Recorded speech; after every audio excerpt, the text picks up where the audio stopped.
Hello বন্ধুরা, তোমরা কেমন আছো? আজকে আমরা জি ব্যাংকারের অন্য একটা কাজ সম্পর্কে আলোচনা করব। তোমরা আমার সাথে থাকো। ভিডিওটা যদি ভালো লাগে তাহলে তোমরা সাবস্ক্রাইব করো, নতুবা ভিডিওটা দেখার দরকার নেই। আমি এখন লগ ইন করলাম। লগ ইন করার পরে যথারীতি একটা শাখাতে আমি ঢুকলাম। দেখো, এখানে মেনু বার সম্পর্কে একটু পরিচয় হয়ে নিই। সেট আপ, এখানে প্রোডাক্টটা হচ্ছে ওই এনজিও কোন কোন প্রোডাক্টে লোন দিয়ে থাকে। সেটা জাগরণ হতে পারে, বুনিয়াদ, অগ্রসর বা অন্য অন্য ব্যাংক রিলেটেড হতে পারে। ঠিক আছে। প্রোডাক্টের পরে হচ্ছে time set up. Time set আপটা আসলে খুব একটা প্রয়োজন হয় না, যে আসলে এগুলো অর্গানাইজেশন ভেদে নির্ভর করে যে তার ডে ক্লোজ কখন হবে, দিনের ক্লোজ কখন হবে, মান্থ প্রসেস কখন হবে, টাইম বেঁধে দিলে অটো ক্লোজ হবে। এখানে আসো, যেটা প্রয়োজন হবে পারপাস, কোন কোন খাতে লোন যাবে। এটা অবশ্য ক্রিয়েট করতে গেলে খুব সোজা একটা কাজ, অ্যাড নিউতে যাওয়া, সর্বশেষ যে কোডটা দেওয়া আছে সেটা দেখে আসতে হবে।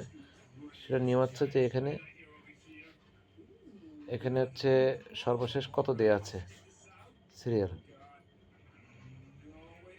207। তো 208 নম্বরে তুমি হচ্ছে অ্যাড নিউ করবা। 208 এখানে দিলা, প্রোডাক্ট নাম দিও, সেই প্রোডাক্টে একই নাম, মেইন সেক্টর, সাব সেক্টর দিয়ে সেভ দিলে প্রোডাক্ট কোড হবে। মানে এটা কাজে লাগে ঋণ বিতরণ দেওয়ার সময় সে কোন খাতে লোন যাবে। এটা তোমাকে বুঝতে হবে তখনই যে তোমার অর্গানাইজেশন কোনো শাখা চাচ্ছে যে আমার এই লোনে যাবে এই খাতে, তো এটা তো সফটওয়্যার পাচ্ছি না, তখন তুমি এটা ক্রিয়েট করে দিবা। এবার আসো সেটআপের পরে যেটা আমরা পারপাস আলোচনা করেছিলাম, হলিডে। হলিডে হচ্ছে যে কোনো একটা বিশেষ দিন, সেদিন হচ্ছে স্বাধীনতা দিবস হতে পারে, বিভিন্ন সরকারি ছুটি হতে পারে। স্পেসিফিকলি তুমি যদি কোনো ব্রাঞ্চকে বন্ধ করতে চাও তাহলে স্পেসিফিক হলিডে। এখানে বলা ভালো যে সমিতি একটা সিলেক্ট করতে পারো যদি স্পেশাল কিছু সমিতি বন্ধ থাকে। আর যদি ওই দিন সব বন্ধ থাকে তাহলে গভর্নমেন্ট হলিডে দিয়ে বিজনেস ডেট, মানে কোন দিন বন্ধ করবা সেই ডেটটা দিয়ে ডেসক্রিপশন যদি কিছু থাকে, না থাকলে সেভ দিন, দিয়ে বন্ধ হয়ে যাবে। ওকে, তাহলে সেট আপ সম্পর্কে আমরা মোটামুটি ভালো আলোচনা করলাম। এরপর প্রোডাক্ট ম্যাপিং।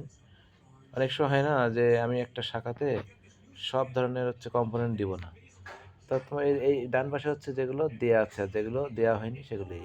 এখন মনে করো যে আমি এখানে একটা কম্পোনেন্ট ওরা চাচ্ছে কিন্তু দেওয়া হয়নি, অগ্রসর 36 মাস বিতরণ হবে, এখানে অ্যাড দিলে সেভ হয়ে ডান পাশে চলে যাবে। আবার মনে করো যে এই পাশ থেকে একটা প্রোডাক্ট উঠায় নিবা, তাহলে তুমি উঠায় নিতে পারবে, এখানে ক্লিক করে রিমুভ বাটন ক্লিক করলে উঠে যাবে। ওকে, এবার আসি, যেটা প্রয়োজন না সেটা আলোচনা করব না। ফ্যামিলি গ্যারেজ, কোনো সদস্য যদি 2 কিস্তি বা 1 কিস্তি টাকা না দিতে চায় তাহলে তুমি এখানে অ্যাড নিউ করতে পারো। এখানে অ্যাড নিউ করলে কী হবে, তার আদায়যোগ্যটা আর আসবে না। ওকে, এই সেট আপের ইত্যাদি বিষয়গুলো দেখা হয়ে গেল।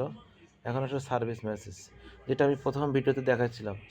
অর্গানাইজেশন যদি মনে করে যে আজকে একটা বিজ্ঞাপন দেওয়া যাবে যে অ্যাকাউন্টেন্ট বা অন্য অন্য স্টাফরা যথারীতি অফিসে আসবে, তুমি এখানে বাংলা ইংলিশ লিখতে পারো, কত থেকে কত তারিখ দেখাবে, এটা দিয়ে সেভ দিলে অটোমেটিক এখানে শো করবে। শো করলে এখানে অফলাইন হিসেবে একটা ডাটা অ্যাকশান শো হবে, ওইটাকে তুমি অফলাইনকে অন করে দেওয়ার সাথে সাথে লাইভ আকারে দেখা হবে।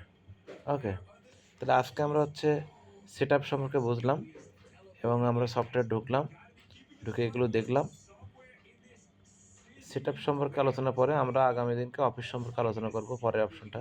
ঠিক আছে, তারপরে আমরা মাঝে মাঝে আমরা পোস্টিং সংক্রান্ত আলোচনা করবো। একঘেয়েমি আলোচনা করলে তোমাদেরও ভালো লাগবে না, কিছু কিছু মেনু বার, কিছু কিছু সময় কাজ, হ্যাঁ, এভাবে আমরা আলোচনা করব। তো ঠিক আছে, ভালো থাকো। আজকের মতো আমরা বা আমি হচ্ছে এখানে কাজ থেকে বিরত নিই। আমার কাজটা যদি ভালো লাগে তোমাদের, বা আমার যদি ভিডিওটা ভালো লাগে তোমরা সাবস্ক্রাইব করো, তোমরা লাইক দিও, শেয়ার করো। আর যদি কোনো কিছু বলার থাকে কমেন্টস বক্সে লিখো, আমি সেভাবে ভিডিওটা প্রিপারেশান নিব বানানোর জন্য। ঠিক আছে, ধন্যবাদ আজকে আমার সাথে থাকার জন্য। ওকে, থ্যাংক ইউ।